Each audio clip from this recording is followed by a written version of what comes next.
I'm starting to get a little suspicious because I haven't really been beamed at since Tuesday evening.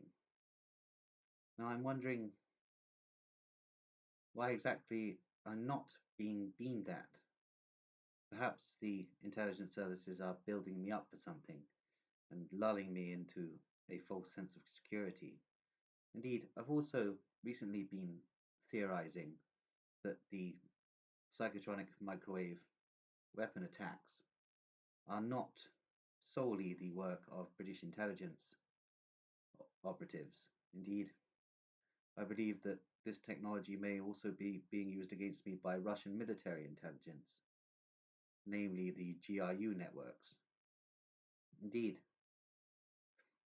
I theorize on this because the GRU are known for having a vast arsenal of very dirty weapons.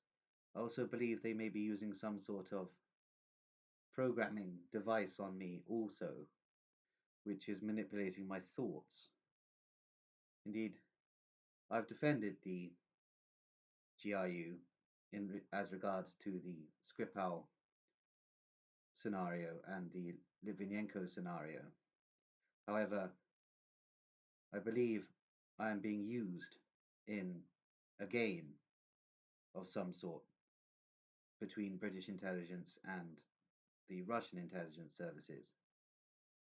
Indeed, despite my theory that Russian power is a myth, which I still believe, the Russian military intelligence networks still have vast networks that are capable of causing mischief, and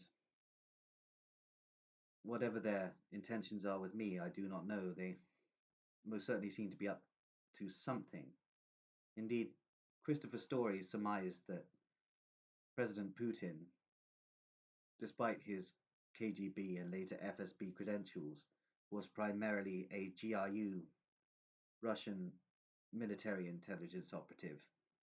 And it seems that the Russian military intelligence GRU networks have a large stake in Russian mafia operations in Britain, at times in concert with the British intelligence services. But as I've stated in a previous video, there are actually genuine conflicts going on between British and Russian intelligence networks, even though the scenario does seem to be being utilized as a dialectic by whoever is at the peak of these intelligence structures. And I've surmised that this seems to be the Deutsche Verteidigungsdienst networks. Indeed, the conflict between British and Russian intelligence is merely a continuation of the Cold War. And this sequence of events was originally set up by the Deutsche Verteidigungsdienst networks as they grafted themselves onto Western and Soviet intelligence structures. And these structures created by the Deutsche Verteidigungsdienst have continued in place within the British and Russian intelligence structures of the modern world. And I've come to a new conclusion on the possibility of British intelligence using me as a patsy. Indeed, patsies tend to be quite obscure people, and I seem to be quite well known, so I'm not entirely sure a patsy operation would work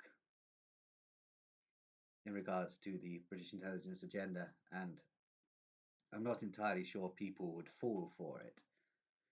Indeed, I'm also theorizing that the Russian military intelligence services have something set up for me and that they have contributed to a lot of the psychotronic beams that I am being attacked with. Indeed, I believe both British and Russian intelligence services have been attacking me with psychotronic beams. Indeed, the Russian military intelligence services have also been, over time, manipulating my technology and perhaps I'm being a little paranoid, but something has definitely been going on. Indeed, it was very soon after I posted a conspiracy rant on the Truth About Donetsk page on the internet, which looked like a GIU overseen Facebook page. And then suddenly, strange electronic weapons were being used on me, which became more prolific after I posted a video which mentioned quite a bit of information about the Russian intelligence services.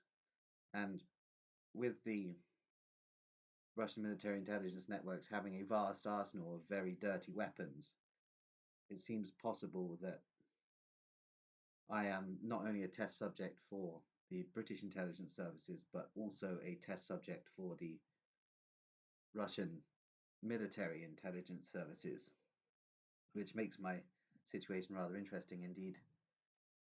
Russian military intelligence and other Russian intelligence structures are notorious for the mistreatment of mental patients. Indeed, the level of antipsychotics used in the Russian Federation far surpass the levels that would be prescribed to a mental patient in the United Kingdom. Indeed, the Russian intelligence networks have also tricked many mental patients as part of intelligence operations being utilized by the Russian state and Russian military. Indeed, the Russian intelligence networks also used to use gas on their remote viewing recruits to attempt to enhance their psychic abilities, which resulted in many deaths, which is a very sad situation. Indeed, the Gulag system was also utilized by the Russian intelligence services for brain surgeries and different mechanisms of testing the human brain. Indeed, as soon as Lenin came to power after the October Revolution, he consulted with Pavlov about how best to mind control an entire population, and the Russian intelligence and security services have continued these mind control programs that began in the early communist era and have continued to the present day, which it seems the main targets of these mind control programs do seem to be mental patients, just as with the British and American mind control programs. Indeed, I'm noticing a pattern here, and many Nazi mind scientists were operative in the Soviet Union after the Second World War, with both the Western powers and the Soviets basically splitting the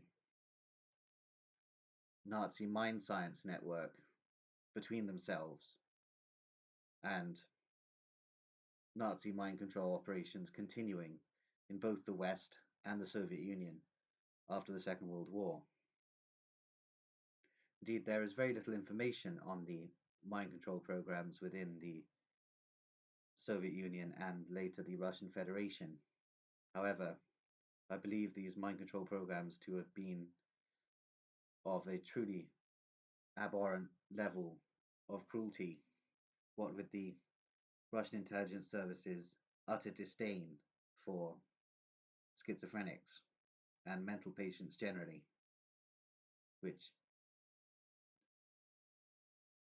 indeed the majority of the Russian population views schizophrenics with distrust, according to a survey I read. Indeed, schizophrenics in the United Kingdom are also viewed with distrust by the majority of the population. And in the United Kingdom, we are seen as a bane on society, and that we're effectively draining funds that could be used for other causes. Indeed, I am predicting the rise of a eugenicist agenda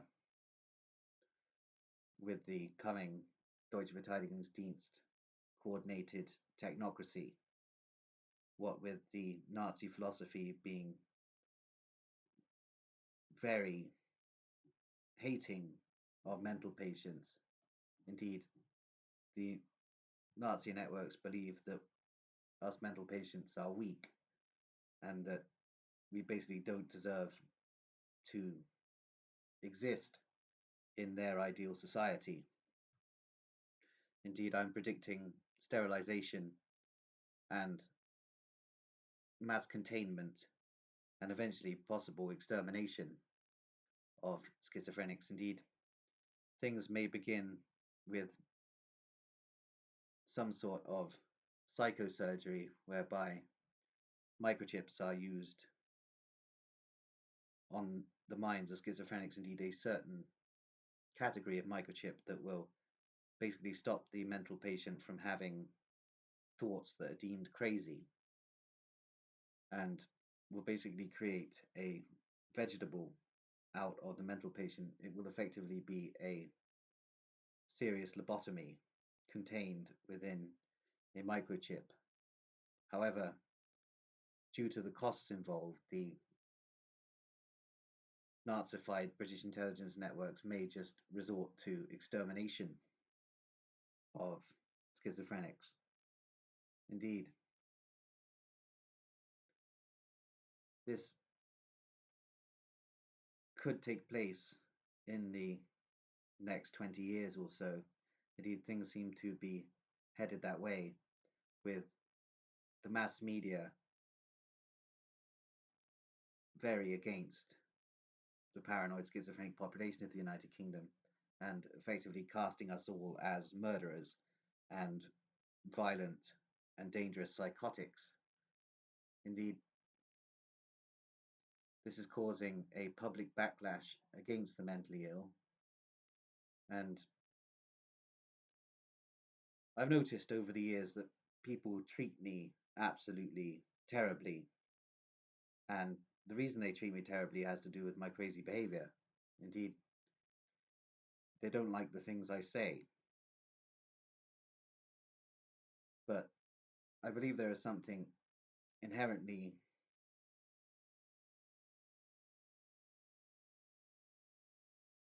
interesting about the schizophrenic mind, and that the whole situation is not just as simple as medicating the schizophrenic. Indeed, the schizophrenic should be embraced, and the schizophrenics are able to expose conspiracies on levels that the non schizophrenic mind cannot. And perhaps this is what the intelligence networks are so afraid of.